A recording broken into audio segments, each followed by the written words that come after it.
Semaine mondiale de prévention du cancer du côlon. L'opération s'appelle Colon Days. La maladie concerne les hommes et les femmes de 50 à 74 ans.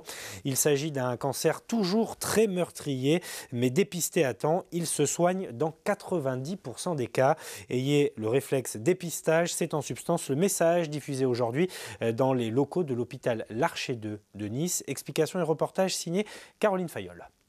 Philippe, 58 ans, est atteint d'un cancer du côlon. C'est en 2010, gêné par des douleurs digestives, qu'il consulte son médecin et apprend sa maladie. Toujours sous traitement, ce cinquantenaire tenait à être présent aujourd'hui pour pousser les gens à se faire dépister. Voilà, moi je suis passé à côté parce que je me sentais peut-être pas assez concerné, parce que je pensais avoir une vie relativement saine, je pratiquais le sport, j'avais une alimentation équilibrée, etc. Je n'avais pas pensé à un dépistage de cancer colorectal, je suis passé à côté. Le cancer du côlon concerne majoritairement les hommes et les femmes entre 50 et 74 ans. Entrent en compte également les facteurs de risque suivants: consommation de viande rouge, tabac, alcool ou encore l'obésité. Aujourd'hui, ce cancer reste l'un des plus meurtriers en France. C'est le troisième cancer le plus fréquent chez l'homme, après le cancer de la prostate et du poumon, et le deuxième cancer le plus fréquent chez la femme, après le cancer du sein. Ce cancer est un cancer évitable.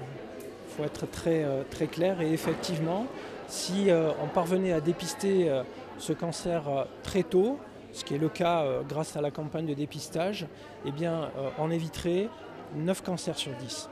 À l'intérieur, il y a un matériel pour faire le recueil de sel qu'elle va mettre sur les WC. Elle va faire sa selle ici.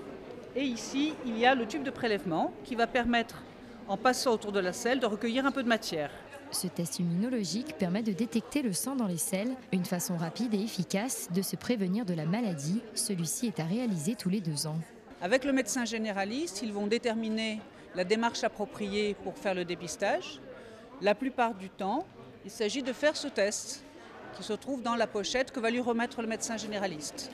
Dans un certain nombre de cas, environ 20% des cas, il faudra faire une coloscopie. Mais 80% des cas, 80% des personnes vont se faire remettre ce test et vont pouvoir faire leur test à domicile.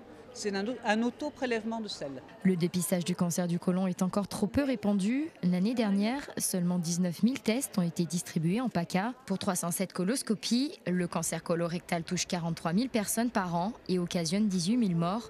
L'année dernière, grâce au dépistage, 25 cancers de ce type ont pu être pris en charge dans les Alpes-Maritimes.